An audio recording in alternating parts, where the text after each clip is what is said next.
Hello and welcome. Community theatre has been around for a long time, giving experience for people at the beginning of their careers and others exhilarating experiences while continuing with other careers. Two such men are my guests in this episode. So welcome to Rob Croser and David Roach. Thanks, Malcolm. Rob, Thanks, Malcolm. David. Lovely to be here. Well, it's lovely to have you because you would probably be two of the most experienced people in community theatre in South Australia. How many productions do you think you've been in or you've directed and performed in? Have you got a... Well, we formed independent theatre in 1984, so we're about to come up to our 40th year. We've done probably about 130 productions in that time, I suppose. And this isn't one-night stands, this is a week or two of a show. Yes. Yeah. So community theatre is one of those curious things because so many people who want to be actors, and people only think about the acting side, think, oh, you know, somebody's going to pick me up and make me a star. But you've actually done that for many people. But there's a whole other side to being a producer or director or, in fact, set designer in the show. So first of all, let's talk about young actors looking for an opportunity in life. What advice would you give them? I would say to them, join a community theatre company, go out and audition. Gee, what an interesting lead-in question that was. Yeah. No, but I mean, it is. I mean, I think it, and particularly in Adelaide, I mean, which has had a very long and healthy and thriving amateur theatre. Well, it's the same in Melbourne because this program goes to Melbourne as well. But so really, it's an Australian thing as well as an English thing. Yeah, and you know, it's been a remarkable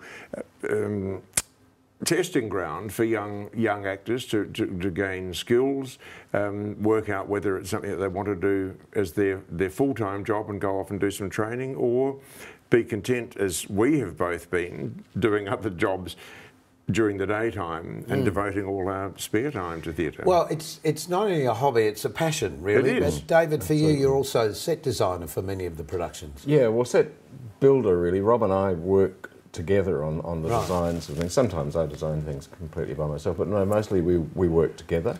But I guess my skill is actually translating those ideas into reality. And the sets are really quite extensive, but we'll have a look at some of those later. But so we know that you're involved with theatre and theatre production. What style of theatre do you prefer to produce? Well, we set ourselves up in, as I said, 1984, to look at things that weren't being done by other theatre companies here. I mean, I have a great love of classic theatre, of Shakespeare. We've done sort of ancient Greek tragedies, but we've also brought playwrights from America and England to work on new plays of theirs as well, probably more so than any other company in Adelaide, and have found some remarkable new plays that we would never have heard about but for the fact that we've invited this playwright or that playwright to Adelaide, and they've come and then said, "Oh, I've also got this in my bag of tricks." And Okay. So you know, so it's a real combination of classic theatre and really important new plays, New stuff coming to the market. David, you've performed in all of them, most of them? Bar 3. Bar 3. Well, were you sick that week? No, I had to be the stage manager then. and he directed me in one. And I directed. Oh, yes. Well, it's always wise to have somebody to tell you what to do. But let's talk about your other side of your life so that we understand where you come from. David, what did you do as a so-called day job? What was your profession when you started? When I started, I was a Catholic priest, which I did for 7 years as an active ordained priest. I'd studied for 7 odd years before that, so it was quite a long time in the priesthood. But then things changed, and you know, I really didn't see my life in the church. So I sort of segued over. You went to another theatre. That's right. I segued into social work, actually. So I did a social work degree when I left the priesthood, and I practiced as a social worker for most of. Was there any difference really between the priesthood and social work? Not a lot, when you think really, about it. actually, in the end. No. And in fact, when I was training as a social worker, I was on a placement somewhere, and it wasn't long after I'd left the priesthood, and I was sitting and chatting with this old guy in his house, and we had a great conversation. And I almost gave him a blessing at the end, and I sort of restrained myself. And Rob, you've worked really with children most of your life. I have. I did a law degree at Adelaide University, and then got a job with the Australian Legal Aid Office when it first started up, because all I ever really wanted to do was to work for people who couldn't otherwise afford to see a lawyer. Right. And that then got taken over by the Legal Services Commission of South Australia, and I was sent to the youth court, as it was then, right. As the duty solicitor there, and for a few years represented kids in criminal cases, and did bail applications and things of that nature. Did the things you learnt there about what people do terrify you, or did that give you sort of a grounding for the plays and things you've directed? Well, it never terrified me. I mean, there's probably more in the sense of humankind. Yeah, but both. I think both parts of my life fed into the other. But very quickly I became involved with child protection cases, and that then became my full-time work at the youth court, representing children from birth through to 18 who had been abused or neglected by their parents and were being taken into care. I became their advocate. I would interview the children and then talk for them in court. And Did you take those stories home with you? Was that difficult to... Well, you do in a sense, but people say that to me and ask me often, but I found it the most positive thing that I could do, because what I was doing was actually providing these often sort of defenceless kids with an old, voice that could argue strongly for them, an adult voice in court, and experience in life that they haven't had the opportunity to have. And I talked to the children regularly, and they knew that I was there on their side, and that I was going to put what they wanted to the court and argue for them. It was so I never felt depressed. It was really. Always a positive experience for me, and I think for the kids.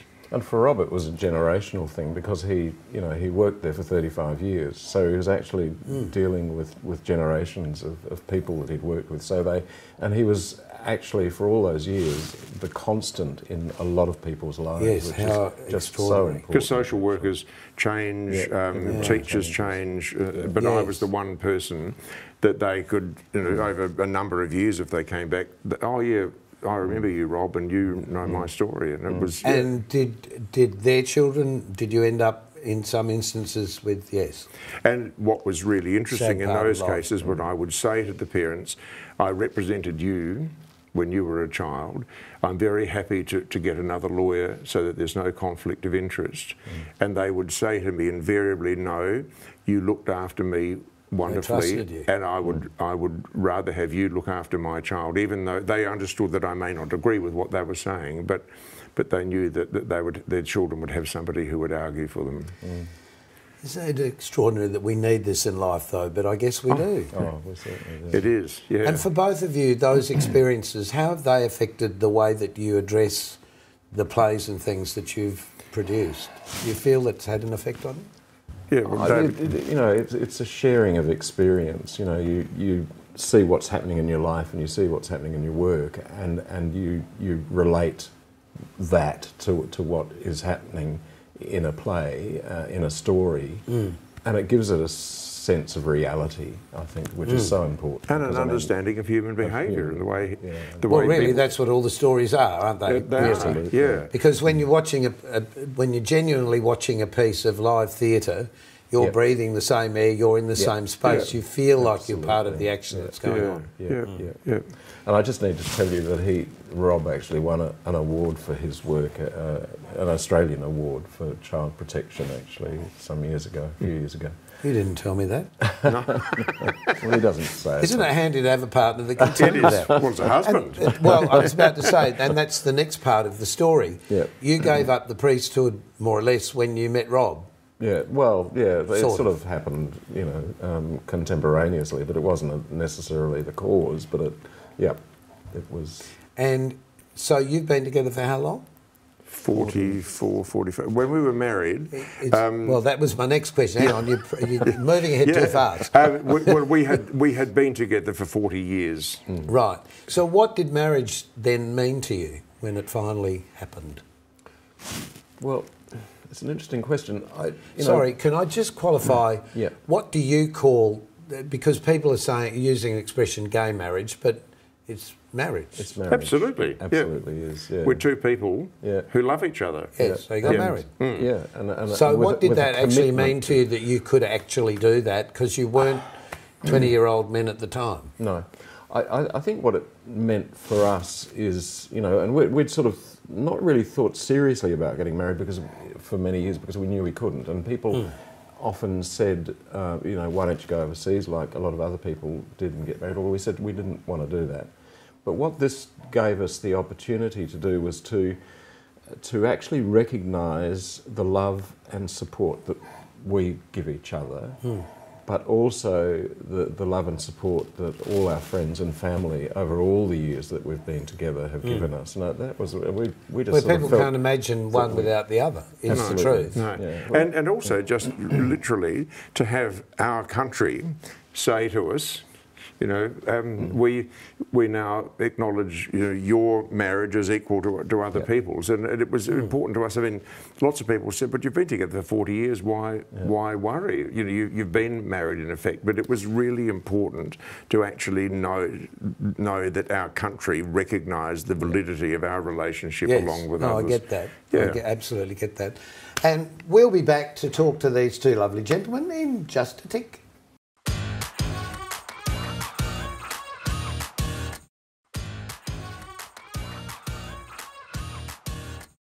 Our guests are Rob Croser and David Roach, both of whom have been performing and directing shows with the Independent Theatre Company for... Over 40 years. That's a long time. Will you ever get it right? So let's talk about the productions and things you've been involved in. You've just finished, a couple of months ago, a production of Othello, which had a most magnificent set, and it's a long play. Finding the actors... How do you find the actors to do a show like that? Because obviously you've got to have somebody who's of dark skin to be Othello. Well, a number of years ago, about 2006, I got the rights to do a production of Cry the Beloved Country, the Alan Paton novel set in South Africa at the time of the apartheid. And I advertised through the Migrant Resource Centre for African actors, and got this wonderful group of people from all over that continent. We had 16 actors in it, and the most outstanding young actor in that company was a young chap called Shedrick Yarkby, who is Liberian, who escaped from Liberia and refugeed to Australia. Shedrick has done a number of productions with us. We were able to do then To Kill a Mockingbird because he was able to play Tom Robinson in that. And in 2011, I said, how about Othello? And he did it then with us.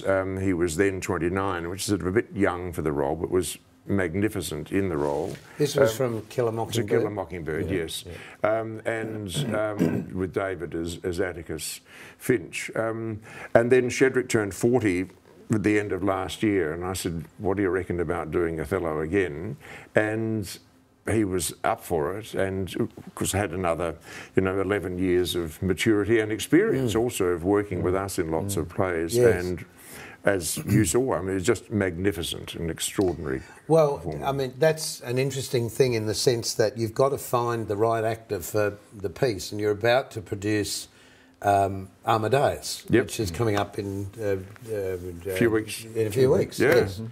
But let's go back to the very beginning, and we'll talk about that in a tick. So we've got some photos here, starting off with you, Rob.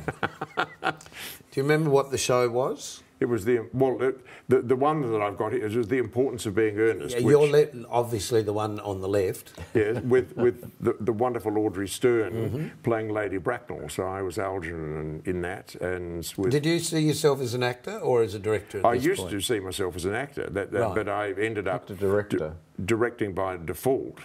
Or because you're bossy? And and just ended up liking directing more than acting. Right. So, but I used to act and direct.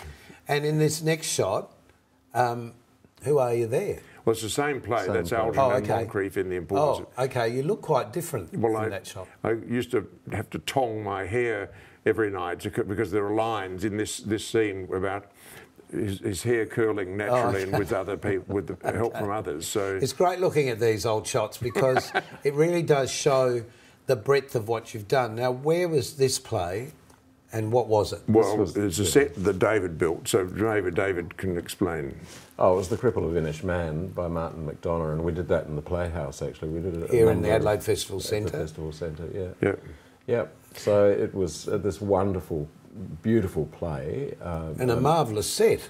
Is that Yeah. sand on the stage at Yes, the bottom? yeah, Yeah. it is. And who are you here? Oh, there, thank you. And who are you here, Rob, in this next shot? That's an adaptation that I did of 4 Shakespeare history plays which I called Cry God for Harry, and I was playing Henry IV with young actor Joe Hines as the young Prince Hal Henry V. And here, Same production, David as Falstaff. is that you? That's me. Really? One of the best things he ever did. Did you grow a beard for that? I did. Well, I normally have a beard, actually. I shaved this I one see off. you growing it again. I'm growing it again. Okay. Here's another absolutely lovely set. Where was that? This is To Kill a Mockingbird at the Odeon, actually, the first time we Right. did it. Yeah, I so- love theatre sets because they're not real, and you know they're not real, but they just add so much to a production. Absolutely. This was all slatted buildings. It was like this main street of Macomb with the Atticus House on stage left, right. And all the other houses of the other people in the village, and they're all slatted. You know, and so you could see through them, and it was just, and then the Radley House right up the top. So it gives you a sense of being there. I love this. This is very clean. Yeah, yeah. And those pillars were actually on casters and moved into different positions for different scenes of the play, and we used the checkerboard. They'd have to sort of move it from A6 to D7 and things like that. Yes. But, It's like a chess game. Don't move in the wrong place, or there'll be a bit of a falling. yeah. You've got a spade in your head. Well, one does from time to time, especially. That's one of my absolute favourite plays. I think the most brilliant Irish comedy ever written, The Playboy of the Western World by John Middleton Synge. Will Cox from our company played the boy who had struck his father with a shovel. And There's an old song called "Never Hit Your Grandma with a Shovel That Makes a Bad Impression on Her Mind." Does that apply here? That's exactly it. Oh dear. Oh. Was this remnants of the past for you? Well, no, You're not hoping really. to be I Pope hope one not. day? No, this is a cardinal inquisitor from Don Carlos, and he was just the most vile person, as indeed was the Inquisition. Yeah. But I had fun. But you're not. You're not a vile person. What a joy to be an actor. That's right. well, it is the best thing about it, isn't it? You'd that's know as right. well. I bet You don't have to be the person. I bet you played some villains in your time. I have. I got put off television for playing a villain when I was working with Hughes Humphrey called Sidney Sly. It frightened the children too much, and the children's TV board said he had to go. Really? Wow. Oh, Yes, with the handlebar moustache and top hat and all that. But you'd have done. I loved him. Old Kings as well. Oh, yeah, well, yes, I certainly played a villain there, but no, I was young and handsome in those days, so I got usually the hero roles rather than the baddie roles, which are far which are far more fun to play, the baddie roles, as you probably all know. Yeah, absolutely. So where do you find people, though, for the productions? Because that must be one of the more difficult things. Well, yes and no. I mean, because of the sorts of plays we've done and the production values, you know, with the sets and costumes and things, we've also have people contacting us on a regular basis saying, can we work for you? Do you hold auditions? I tend only to audition if we don't have somebody within the company to do a role. That you know already, yes. Yeah, I mean, that if you've worked with someone and they've worked with the other actors, you get a much better performance and a much But also, you know, rapport. they're going to turn up on time and they're not going to cause a problem, and if they're sick, they're still going to work. Because you can't carry understudies, I imagine, when it's a small company. At the start of this year, we did a production of Chekhov's Seagull at the Little Theatre, and I went on one night reading for one character and, pardon me, for the last 4 nights reading for another character because of COVID. So, but you can't, you can't have foresee that, and understudies. you can't carry the understudies. Most people don't know that in a lot of the major shows, like the really big travelling, particularly musical shows, there's an understudy to the lead and then there's an understudy to the understudy, and quite often they're both sitting in the wings, mostly in costume, ready to go on if someone falls over, or in case of those sets with the columns, the column falls over. Yeah. But, well, Not I that mean, that would happen. also in the bigger shows, they're often playing a smaller role in that company and just step up if they... Yep. So where do you feel your careers are going? Are you ready to retire into the retirement village? Not at this stage, and I feel that I can go on longer than possibly David can in a physical sense, because I'm not the one building these massive sets. And, you know, it's very easy to say, look, could you just, you know, build a set of pillars for we'll me? just have, and we'll have a castle there. But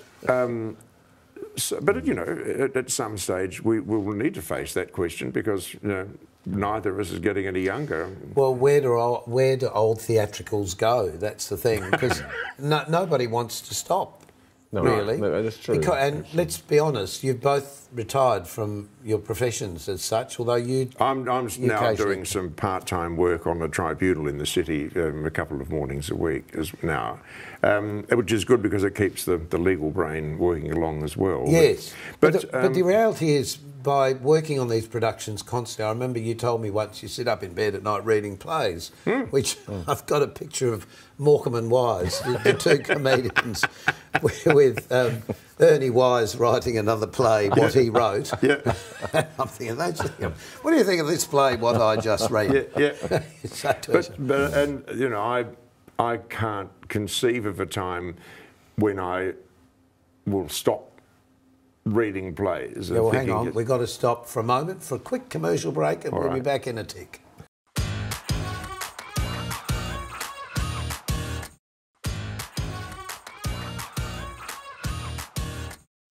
We've been talking about independent theatre, and that's the name of the company that Rob Croser and David Roach are involved with.